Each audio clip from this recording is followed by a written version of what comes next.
Hello, hopefully. I'm live. I never know.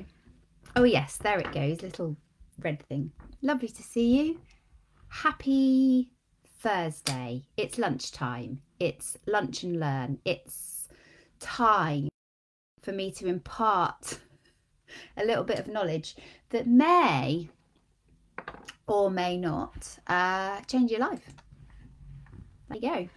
So today I'm talking about meditation. And why am I talking about this? Because it comes up again and again in terms of all the practices that I've embedded in my life. This is the one that has created the most change, I believe. Before I meditated, I was all over the place, if I'm honest, regularly, didn't really have a grasp on my day. My day just sort of happened and I ran along like some sort of distressed animal trying to keep up. And obviously, having run a business and been responsible for people, I had to change that because it was quite stressful. So meditation was one of the things that I embedded a few years ago now. And I have trained in meditation. And I started just by, probably like most people, listening to the old guided meditations, and that's how I began. But I'm going to talk about that in a bit, like how do you actually start? But before I do, I want to tell you what we're going to be covering today. So it's a lunch and learn. Grab your lunches, have a look, or listen later. What would be really good for me is if you're watching live to do hashtag live. And if you're catching up later, you can do hashtag catch up. I think we did last week, which works a treat. If there is any drilling or noise going on, that's because my husband is downstairs making amazing things happen in the house. So there he goes. Don't know if you can hear that. So if you stay tuned for this live, you're going to see why most people fail when it comes to finding time for meditation. We're going to cover the three effects that you will notice once you've embedded meditation for a week. You will notice you'll notice a difference once you've meditated, but you will notice if you embed this as a practice over the week, you will notice it just in a really short amount of time. And I'm also going to cover how then do you even do it? How do you even embed that habit? And this is something that I work through with my clients because I know it's really important that we have this meditation space to be able to function well as humans, particularly in the crazy world that we're in at the moment. So any of you that are new to the group, welcome. You're incredibly welcome here. And to let you know that I do this weekly on Thursday around about lunchtime, where you can grab a sandwich and just tune in, or you can just listen when you're ready. Little bit about me. I started my life as a mental health nurse. Not my life, I started my career as a mental health nurse. I didn't pop out my mother's wound in a nurse's uniform, but I trained originally as a mental health nurse, and that was the kind of the beginning of my career. And later on I co-founded an organisation that supported people living with dementia to thrive, and I did that, co-founded that with my sister-in-law, and ran it for 12 years as a joint CEO. So I've got a lot of experience in terms of having some sort of responsibility, I guess, in life. I'm a grown-up, guys. I am a grown-up. And now I am doing this full-time. I am coaching people to be happy. So why do most people fail to find time for meditation? It's because people are stuck in a story. Because I know this because I hear it time and time again. Why don't you try meditation? And what I get back is, I don't have time. I don't have time to meditate. And there's this great quote, and I can't remember who said it, but somebody very wise. And they said, if you don't have time to meditate, you need to meditate. You need to meditate for twice as long. Makes absolute sense. Because the crazy thing about meditation, of course, is it's going to give you more time, not less time. So it's your story. What story are you telling yourself around being busy? Now, unfortunately, we live in a world at the moment, or a society that places a lot on busyness. You know, we are important if we're busy. If we're busy, you know, we are worth something. And it's really about turning that on your head. What I find really interesting is that when people do start to meditate, they get loads done, get a day's work done in half a day. So it's this sort of kudos that society puts on us in terms of you got to be busy. So that's the first comeback. I'm far too busy. I couldn't find time to meditate. Or I said, well, where would I do it? Well, but we find time to eat. So finding time to meditate is possible if you want to. The second thing is the thought of doing nothing tangible for 20 minutes, because it's not very tangible, is it? You're not going to come out of your 20 minutes with a picture or a report that you've written. You're going to come out of the 20 minutes feeling amazing, calm, connected, probably with some great ideas as well. So that's why people tend not to meditate. And you may have reasons why you don't meditate. Perhaps you can put them in the comments. Why don't you meditate? Why aren't you doing it if you're not doing it? Or maybe you've done it before. Hear this a lot. People who've done it before, they've embedded it as a practice in their life, and then it is the one thing that gets missed, and then it doesn't get done, and then getting back to it seems really difficult. So if you choose to make time to meditate, you will reap the benefits, and I promise you that you will reap the benefits.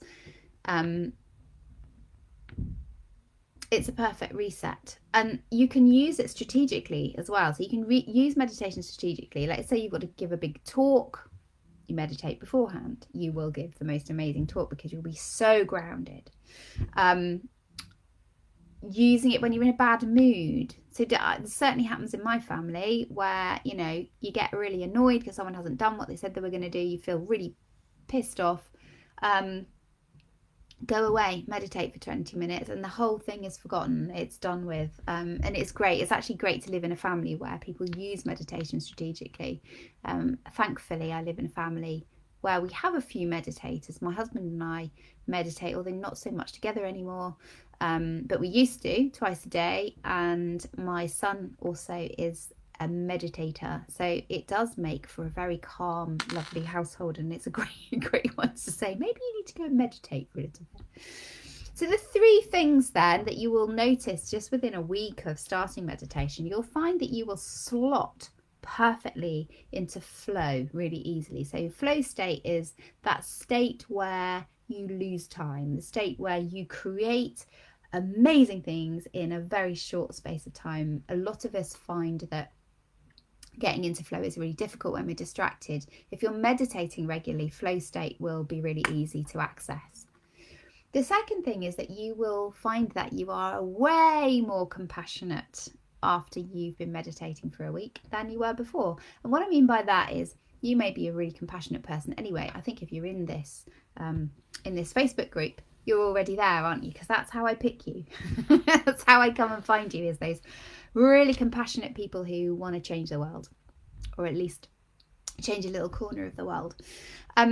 But what you'll find with meditation is that compassion becomes a lot deeper. So I'm also talking about self-compassion, being less critical of ourselves and less critical of others, more understanding. So that's another thing that you will notice as you embed this meditation practice. And then finally, I mean, there were way more, but I had to pick three because otherwise we'd be here all day. There were loads. And the other one that I picked, because I think it's just so wonderful, is that connection with higher intelligence. And when I talk about that, you know, the language that I speak here, I'm talking about whatever that means to you. So it could be accessing your higher intelligence, those parts of you that you cannot find when you're busy, when you're in your conscious mind, when you're doing, because those creativity, that creative mind is not accessible, but it is during meditation. And this is why many people have their best ideas when they meditate. It's also, you know, you'll probably find that if you're sat at your desk trying to come up with a solution for something, You can't, and then you walk away to do something else, and there the solution comes in. Because when we're trying really hard to think in our conscious mind, that level of intelligence is actually not accessible. So how do you start meditating? So you can start, I really do recommend an app called the Insight Timer, which you can get on all of the phones. It's available. That's how I started with Insight Timer. Insight Timer has hundreds of thousands of teachers on there, including meditation, yoga teachers, who will take you through a guided meditation. It's firstly how I started, is to listen to these guided meditations and shop around a little bit. Don't stick with the first one. Sometimes there's somebody with a really annoying voice that you find annoying, maybe others don't. There may be somebody where, you know, that they take you through a visualization that you can't quite visualize. I know that my son, when he first started practicing meditation, there was a visualization that he was trying to do that took him over the River Nile, because it's very concrete thinking. He doesn't know what that looks like, so it was very frustrating. And then the other way to begin is to give yourself a technique to use. I'm going to give you one now. I'm going to give you my most favorite, and this is the one that I settled on for about 6 months. This is how I meditated initially. And this is using a Kundalini practice, a Kundalini meditation, which uses your fingers. So you will be touching your thumb and your finger as you go through the meditation. And it's as simple as this. You say sa, ta, na, ma. Sa, ta, na, ma. Sa, ta, na, ma. Sa, ta, na, ma. Now you repeat this. Now if you're doing this really properly, you should be doing that, I think, for 6 minutes out loud, and then you whisper it, sa, ta, na, ma, for 6 minutes, and then you say it silently in your head for 6 minutes, and then you come out. Now that's a very long meditation. You don't have to, and you can do it for 1 minute, 2 minutes, whatever you want to do. And then you come out of that silent one back to whisper, sa, ta, na, ma.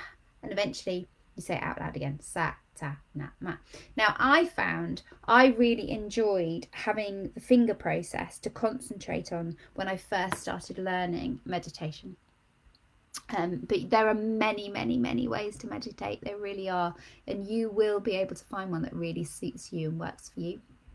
If you'd like to know more about this, and I'm not, you know, this isn't what I do all the time. I don't teach meditation in any way, shape or form, but I do encourage my clients to go and find their way of meditating, and I do that in my course Juggling Happy. So I take people through 12 weeks in a group where you basically learn some amazing techniques that you go on to use in your work and in your life. How you turn up at your work, you probably turn up in all areas of your life, and the Juggling Happy program really helps you to kind of just get all those tools. And I hear back from people who've come through my Juggling Happy course and they're still using the tools, and it makes me really excited that happens.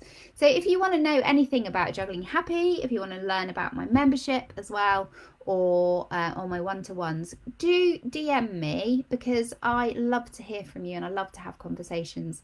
I spend a lot of my week having conversations with people, and I want more of them. So if you're in this group, you haven't actually met me yet or come in on a Zoom with me, please do so, because it's available to you. So if you're a member of this group, you get to come and spend a bit of time with me, and I can help you unravel some things, and we can use the time however you want to. So if you want to do that, in fact, here's what I'm going to say. If you want to have a 45-minute session with me completely free, put in the comments 45 minutes and I will get back to you. So big hugs to all of you. Well done for getting to Thursday. And I'll see you soon. Mwah.